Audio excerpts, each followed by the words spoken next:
अमीर बनना, ये तो हम सब चाहते हैं, है ना? लेकिन बहुत कम लोग ही हैं जो इस सफर को पूरा कर पाते हैं। तो आज हम दौलत बनाने के उन 10 सिद्धांतों को समझेंगे जो इस पूरे सफर की नींव हैं। चलिए शुरू करते हैं। ये सवाल है ना, ये हम सबके दिमाग में कभी ना कभी जरूर आता है कि इतनी चाहत के बावजूद सपनों और हकीकत के बीच इतनी बड़ी खाई क्यों है? आखिर लोग गलती कर कहाँ जाते हैं? और जवाब पता है क्या है? जवाब यही है, दौलत कोई लॉटरी टिकट या जादू की छड़ी नहीं है। ये कुछ बुनियादी नियमों को, कुछ सिद्धांतों को लगातार फॉलो करने का नतीजा है।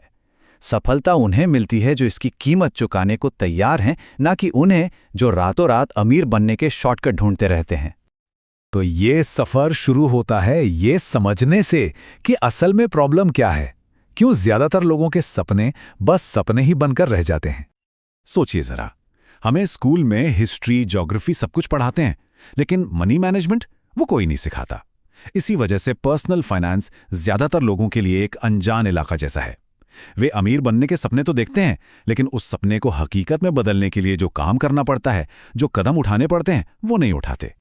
तो इस सफर का सबसे पहला, सबसे जरूरी स्टेप क्या है? वो है अपनी दौलत का बीज तैयार करना। और इसकी शुरुआत होती है एक बहुत ही सिंपल सी आदत से। अब ये स्लाइड ना बहुत ही इंटरेस्टिंग है। ज्यादातर लोग क्या करते हैं? पहले कमाते हैं, फिर अपने सारे खर्चे करते हैं और महीने के आखिर में अगर कुछ बच गया तो उसे बचा लेते हैं। लेकिन अमीर बनने का जो नियम है वो ठीक इसका उल्टा है। पहले कमाओ, फिर उसमें से कम 10% बचाओ और फिर जो पैसा बचा है उसे खर्च करो। ये एक छोटा सा बदलाव है, लेकिन इसका असर बहुत बड़ा होता है। और ये जो कहावत है ना, ये इस बात को एकदम परफेक्टली समझाती है। आपकी पहली बचत, चाहे वो कितनी भी छोटी क्यों ना हो, वही वो बीज है जिससे भविष्य में आपकी दौलत का विशाल पेड़ उगेगा। और सीधी सी बात है, जितनी जल्दी आप ये बीज बोएंगे, उतना ही बड़ा वो पेड़ बनेगा। लेकिन यहां पर एक बहुत जरूरी बात है, बीज बोना ही सब कुछ नहीं है, उस बीज को बचाकर रखना भी उतना ही जरूरी है। कई लोग मेहनत से पैसा बचाते हैं, पर जैसे ही थोड़ी रकम जमा होती है, वो उसे किसी नए फोन या टीवी पर उड़ा देते हैं। ऐसा करके वो अपने दौलत के पेड़ को उगने से पहले ही काट देते हैं। तो ठीक है, अब बीज बच गया। अगला स्टेप क्या है? अब उस बीज को एक पेड़ में बदलना है। मतलब अब हम डिफेंस से ऑफेंस की तरफ जा रहे हैं, यानी अपने पैसे को अपने लिए काम पर लगाना। देखिए, सेविंग और इन्वेस्टिंग में ना एक फंडामेंटल फर्क है। गुल्लक में या बैंक अकाउंट में रखा पैसा बस रखा हुआ है, वो बढ़ नहीं रहा, वो सिर्फ बच रहा है। इन्वेस्टिंग का मतलब है अपनी बचत को काम पर लगाना, ताकि वो आपके लिए और पैसा कमा सके। याद रखिए, दौलत कमाने से नहीं, बचाए हुए पैसे को इन्वेस्ट करने से बनती है। तो इन्वेस्ट कहाँ करें? रास्ते कई हैं, real estate, stock market, mutual funds. लेकिन सबसे ज़रूरी बात क्या है? आपका इन्वेस्टमेंट इन्फ्लेशन यानी महंगाई की दर से ज़्यादा रिटर्न देना चाहिए। मान लीजिए महंगाई 8% है और आपका रिटर्न भी 8% है, तो असल में आप कुछ नहीं कमा रहे हैं, आपका पैसा बस अपनी वैल्यू बचा रहा है। और जब बात आती है इन्वेस्टिंग की, तो उसकी सबसे बड़ी ताकत पता है क्या है? कंपाउंडिंग यानी चक्रवृद्धि ब्याज, जिसे एल्बर्ट आइंस्टाइन ने दुनिया का 8वां अजूबा कहा था। और सच कहूं तो वो बिल्कुल सही थे। चलो इसे एक छोटे से एग्जाम्पल से समझते हैं। मान लीजिए आपने 10,000 रुपए इन्वेस्ट किए, जिस पर 10% का सालाना रिटर्न मिल रहा है। अब देखिए, 10 साल बाद ये पैसा बढ़कर 2 गुने से भी ज्यादा, करीब 26,000 हो जाता है। ठीक है, अच्छा है, लेकिन असली जादू तो अब शुरू होगा। और 30 साल में वही 10,000 रुपए बढ़कर लगभग 1.25 लाख रुपए बन जाते हैं। देखा आपने? यही है कंपाउंडिंग की पावर। इसमें आपका पैसा तो काम करता ही है, साथ में उस पैसे से कमाया हुआ ब्याज भी आपके लिए और पैसा कमाने लगता है, और समय के साथ ये एक स्नोबॉल इफेक्ट बन जाता है।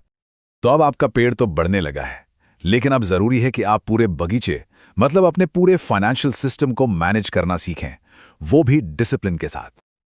और ये होता कैसे है? अपने एक एक रुपए का हिसाब रखकर। जैसे कोई बिजनेस चलता है ना, वैसे ही आपको पता होना चाहिए कि आपका पैसा कहाँ से आ रहा है और कहाँ जा रहा है। रोज अपने खर्चे लिखिए, हफ्ते में उसे एनालाइज करिए कि कहाँ ज़्यादा खर्च हो रहा है, और फिर अगले महीने के लिए एक बजट बनाइए। यकीन मानिए, थोड़े ही दिनों में पैसा बचाना एक गेम की तरह लगने लगेगा। अच्छा, इस पूरे सफर में ना कर्ज से बचना बहुत ज़रूरी है, और कर्ज भी 2 तरह का होता है, एक अच्छा, एक बुरा।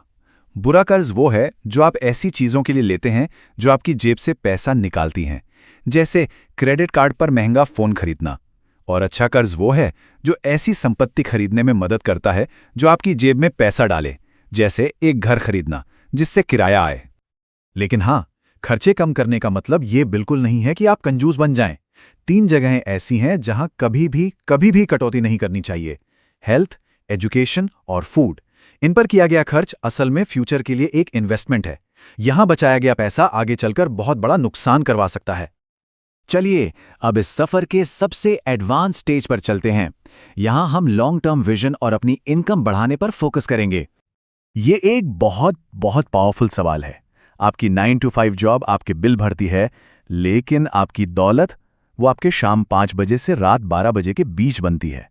तो सवाल ये है कि आप उस समय का इस्तेमाल कैसे कर रहे हैं? क्या कोई नई स्किल सीख रहे हैं या फिर इनकम का कोई दूसरा सोर्स बना रहे हैं? देखिए, दौलत बनाना एक मैराथन है, 100 मीटर की दौड़ नहीं। इसके लिए एक लॉन्ग टर्म प्लान चाहिए। अपने लिए छोटे बड़े लक्ष्य बनाइए। और सबसे ज़रूरी बात, जब रिटायरमेंट की प्लानिंग करें तो ये मत सोचिए कि कितना पैसा जमा करना है, बल्कि ये सोचिए कि आपको हर महीने कितनी इनकम चाहिए होगी। ये सोचने का एक स्मार्टर तरीका है। तो दौलत बनाने का ये पूरा ब्लूप्रिंट अब आपके सामने है। बचत का बीज बोना, उसे इन्वेस्ट करके पेड़ बनाना, अपने फाइनेंशियल बगीचे की देखभाल करना और फिर फसल को बढ़ाते जाना। सवाल ये नहीं है कि ये काम करता है या नहीं, सवाल तो ये है कि इस सफर पर आपका पहला कदम कौन सा होगा।